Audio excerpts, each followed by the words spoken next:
مشاهدينا الكرام، سعد الله اوقاتكم بكل خير. هذه نشرة إخبارية أقدمها لكم مصطفى يونس من هيئة الإذاعة والتلفزيون الإثيوبي، وإليكم بتفاصيل النشرة. ناقش رئيس الوزراء مع رؤساء الدول وإدارتي المدينتين والمجلس الانتخابي الوطني عملية تسجيل الناخبين. وقال رئيس الوزراء أثناء المناقشة إنه ليس أمام إثيوبيا بديل سوى انتقال سلمي للسلطة عبر صناديق الاقتراع. لمزيد من التفاصيل يونس محمد. قال رئيس الوزراء الإثيوبي الدكتور أبي أحمد أن الطريقة الوحيدة للاستيلاء على السلطة في أثيوبيا هي من خلال انتخابات ديمقراطية وسلمية. وأكد رئيس الوزراء خلال الاجتماع الذي عقده اليوم مع رؤساء الأقاليم والمجلس الانتخابي الوطني تقييم التقدم المحرز منذ الاجتماع الأخير الذي تم فيه تحديد الاتجاه لتمكين المحطات المتبقية ليتم فتحها، معالجة الأمور المعلقة، ومناقشة عملية تسجيل الناخبين. وتابع رئيس الوزراء أن الانتخابات دليل على بناء ثقافة ديمقراطية يتم فيها معالجة الخلافات من خلال صناديق الاقتراع وعملية التصويت وليس بالرصاص. يمارس المواطنون الفاعلية ويشاركون بفعالية في بناء عملية ديمقراطية. أعرب رئيس الوزراء أبي أحمد عن التزام الحكومة بإجراء انتخابات حرة ونزيهة وديمقراطية وسلمية. كما تحدث رئيس الوزراء أبي أحمد عن الأحداث الأمنية الحالية، داعيا المواطنين للابتعاد عن الأفعال القائمة على الانفعالات والعمل معا من أجل الاستقرار والسلام. وفي هذا الصدد قدم مستشار الأمن القومي جيدو أندرغاتشو التقييم الذي أجرته لجنة الأمن الانتخابي الوطني، مؤكدا أنه باستثناء عدد قليل من النقاط الساخنة فإن العديد من مراكز الاقتراع في جميع أنحاء البلاد مستعدة لإجراء انتخابات سلمية. وجدد رئيس الوزراء أبي أحمد التأكيد على الرؤساء الإقليميين على زيادة الزخم خلال الأسبوع المقبل لتمكين الوظائف الكاملة لمراكز الاقتراع المعلقة. وقال إنه في الوقت الراهن إثيوبيا ليس لديها خيار سوى استخدام الوسائل السلمية وممارسة مواطنون الفاعليات والمشاركة في النشاطات في بناء الديمقراطية. كما ناقش الاجتماع الاستعدادات الأمنية بين جميع الأقاليم لضمان أن تكون العملية الانتخابية سلمية ودون عوائق من قبل عوامل عدم الاستقرار. وذكر في الاجتماع لم يتم تسجيل الناخبين كما هو مخطط له في الأسابيع القليلة الأولى، لكنه يسير على ما يرام منذ الأسبوع الماضي. وفي العملية الحالية تم تسجيل 80% بطاقة التصويت في إقليم سيداما وأمهرة 51%، وأوروميا 85%، وبني شانغول جوموز 70%، وهراري 55%، وجنوب شعوب إثيوبيا 53%، وأديس أبابا 88%، ودريداوا 84%، والصومال 43%. كما تلقى أكثر من 453 ألف شخص في إقليم عفر بطاقات التصويت. وقالت رئيسة المجلس الوطني للانتخابات السيدة برتقال ميدكسا أن تسجيل الناخبين يسير بشكل جيد في الأيام الأخيرة، ومع ذلك وقالت إن أيام التسجيل الناخبين وسيتم تمديده لإتاح الوصول إلى جميع الناخبين. ودعت رئيسة المجلس المواطنين إلى ممارسة حقهم الدستوري في التسجيل للتصويت. قال اللواء باجا دبلي إن جهود أعداء الإصابات العسكرية لمغادرة البلاد أحبطتها قوات الدفاع. جاء ذلك في بيان صدر اليوم حول القضايا الراهنة في البلاد. قال باجا دبلي إن معظم أعداء المجلس العسكري الذين حاولوا مغادرة البلاد قد تم تدميرهم وبعضهم فروا إلى الوادي. وأضاف إنهم حاولوا عبور الحدود إلى السودان عبر إقليم أمهارة من خلال استخدام بطاقات الهوية المزورة وتغيير أسمائهم، ولكن جهودهم وخططهم باءت بالفشل. وقال إن البقية ليس لديهم مخرج، مضيفا أن قوات الأمن ستواصل المراقبة واتخاذ الإجراءات. وقال في بيان إن الشائعات التي روجها أعداء المجلس العسكري عن إسقاط طائرة هليكوبتر في منطقة تيغراي غير صحيحة.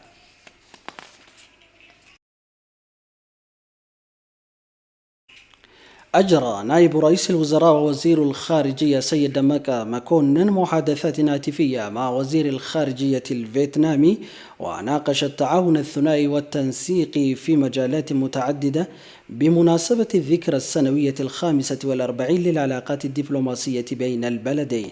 وأكد دمكا أن الحكومة الإثيوبية تولي أهمية كبيرة لتعزيز الصداقة والتعاون متعدد الأوجه مع فيتنام، مهنئا الوزير الفيتنامي على تعيينه مؤخرا وزيرا للخارجية الفيتنامية. وأشاد دمكا بتنفيذ فيتنام الناجح لأهدافها المزدوجة المتمثلة في احتواء الوباء والتنمية الاجتماعية والاقتصادية، وسلط الضوء على الإنجازات الهامة التي حققتها فيتنام في العلاقات الخارجية، لا سيما كرئيس لرابطة دول جنوب شرق آسيا العام الماضي، وعضو غير دائم في مجلس الأمن التابع للأمم المتحدة لعام 2020 وعام 2021.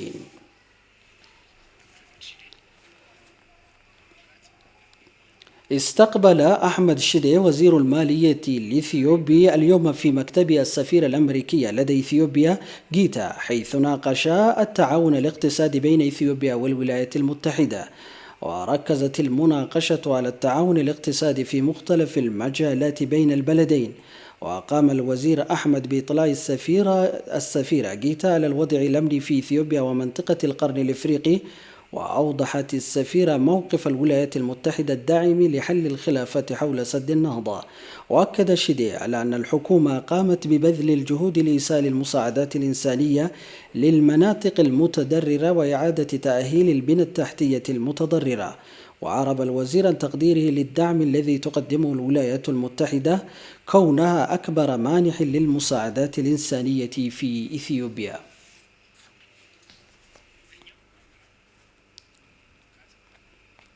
في بيان قدمه رئيس إقليم أمهارا أغنيو تشاغر حول الأحداث الأخيرة في إقليم أمهارا هذا الأسبوع، أوضح بأن التحقيقات جارية لمعرفة الأسباب التي جعلت قوات الأمن لم تتخذ الإجراءات الاحتياطية والخطوات الاستباقية للحيلولة دون وقوع المشاكل الأمنية في بعض مناطق الإقليم.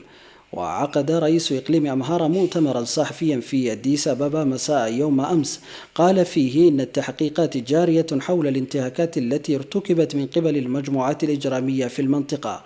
وقال إنه سيتم الإعلان عن مدى الأضرار الناجمة عن الهجمات التي استهدفت المواطنين على أساس الهوية في وقت لاحق.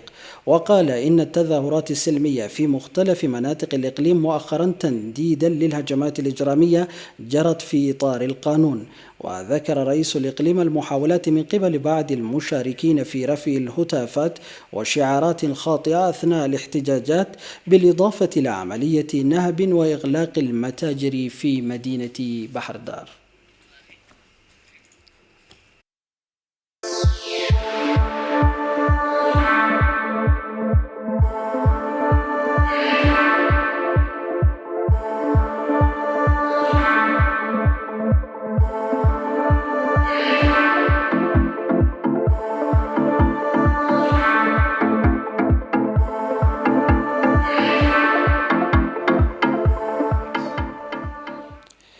تم عقد منتدى في جامعة أسوسا يناقش الفوائد التي يتم جنيها من سد النهضة على المدى الطويل. وبدأ المنتدى الوطني بمشاركة مؤسسات التعليم العالي الذي ينعقد تحت عنوان ضمان العلماء من أجل ضمان المنفعة الدائمة لسد النهضة. ويشارك في المنتدى علماء من مختلف جامعات البلاد.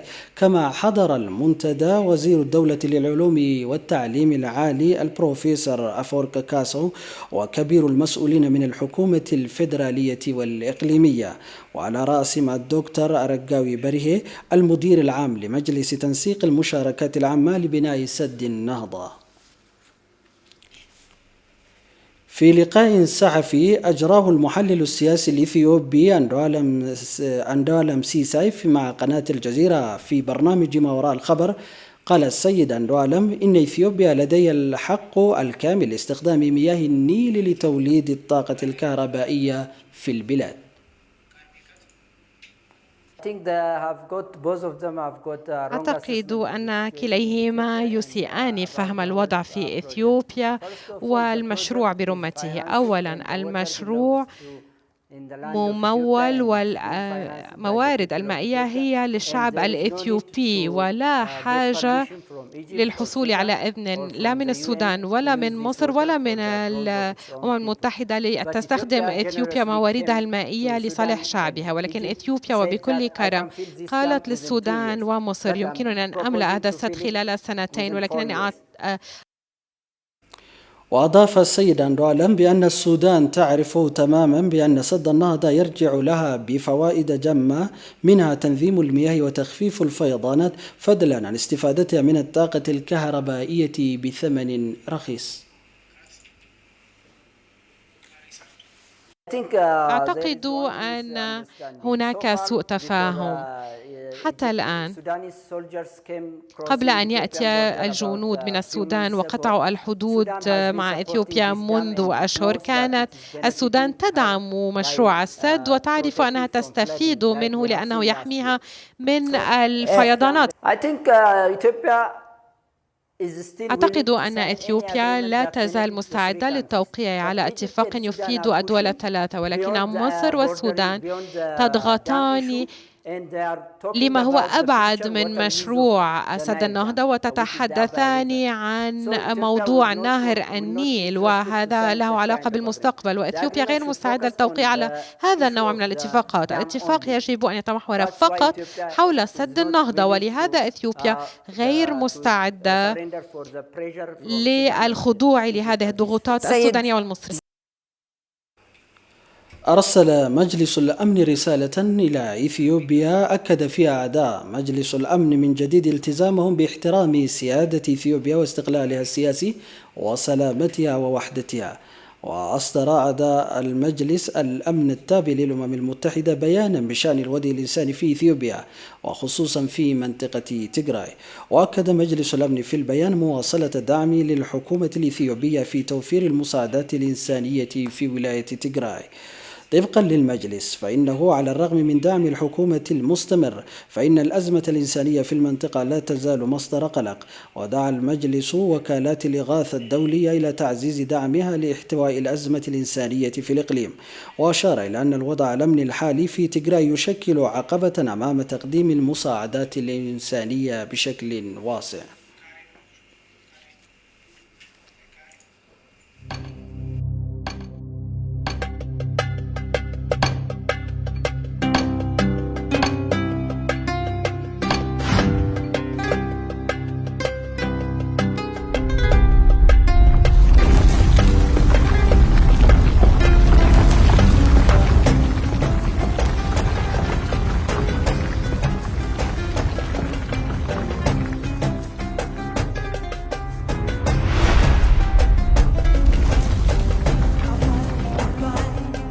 أنا أثيوبية وأنا متشوقة لأرى سد النهضة.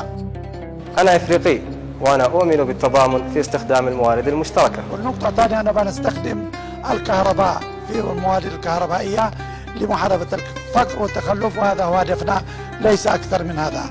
وأرجو أن تفهمونا جيدا، نحن لا نريد الضرر للآخرين وإنما نريد التعاون معكم. شهد العالم الكثير من السدود، وسد النهضة سد مثل غيره. كل ما ينطبق على تلك السدود ينطبق على سد النهضة أيضا. النيل ثقافة مغروزة فينا في شتى النواحي. النيل هوية عرف الكثير كأبنائه. النيل حياة يعيش الكثير حولها. سد النهضة هو حق تاريخي مكتسب بنيناه بجهودنا وبإرادتنا بعد توفيق الله عز وجل.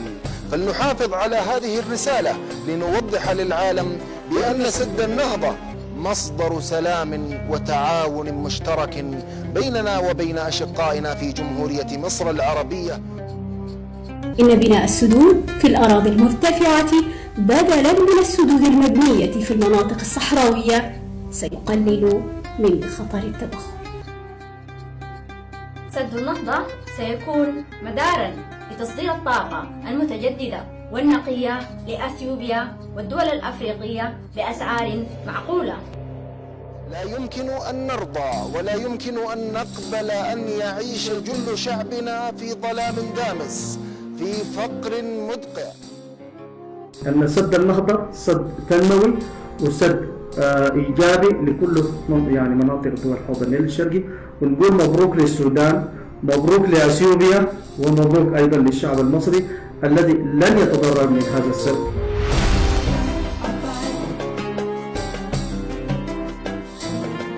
يجب أن يكون النيل مصدر للوحدة، دافعا للتطور وساحة للسلام.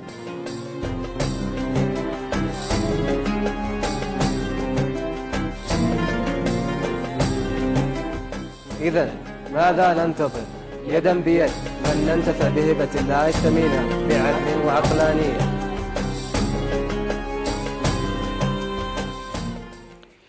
التقى سفير جمهورية إثيوبيا لدى المملكة العربية السعودية السيد لينجو باتي وزير الدولة لشؤون الدول الإفريقية السعودي الأستاذ أحمد بن عبد العزيز، واستقبل الوزير السفير الإثيوبي في مكتبه بديوان الوزارة.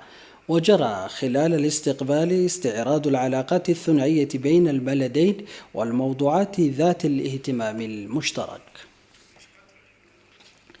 استقبلت سامية زكريا السفيرة فوق العادة والمفوضية الإثيوبية في قطر الدكتورة عنابات أتاييفا رئيسة مكتب برنامج الأمم المتحدة لمكافحة الإرهاب في الدوحة. وتبادل الجانبان وجهات النظر حول الشراكات المحتملة بين إثيوبيا ومكتب الأمم المتحدة وسبل مكافحة الإرهاب والتطرف. ومع انتشار جائحة كوفيد-19 في العالم، عزز مكتب الأمم المتحدة لمكافحة الإرهاب جهوده لمساعدة الدول الأعداء على تحقيق مجتمع خال من الإرهاب من خلال التكيف والابتكار لمواجهة هذه اللحظة الصعبة.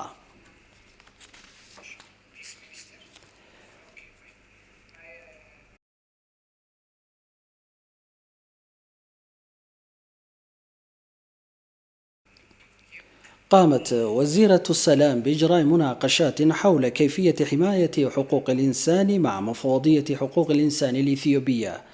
ووفقا لوزارة السلام، قامت وزيرة السلام الإثيوبية مفرحات كامل بإجراء مشاورات مع رئيس مفوضية حقوق الإنسان الدكتور دانيال بكلا حول حماية حقوق الإنسان وتعزيز مجالات التعاون المشترك.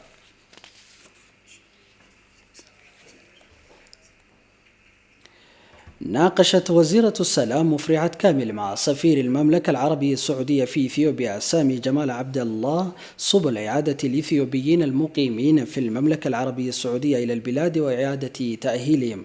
وتم خلال الاجتماع النقاش حول سبل تعزيز العلاقات الثنائية بين البلدين المتميزة بروابط الأخوة الراسخة. وبحسب المعلومات الواردة من وزارة السلام، فقد ناقش الطرفان سبل إعادة الإثيوبيين إلى الوطن وتمكينهم من مواصلة العيش هنا.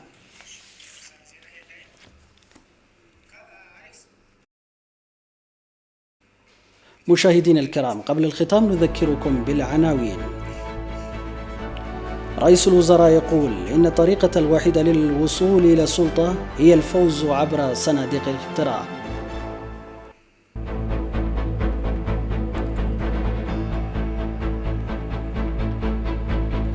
منتدى في جامعة أسوسا يناقش الفوائد التي يتم جنيها من سد النهضة على المدى الطويل.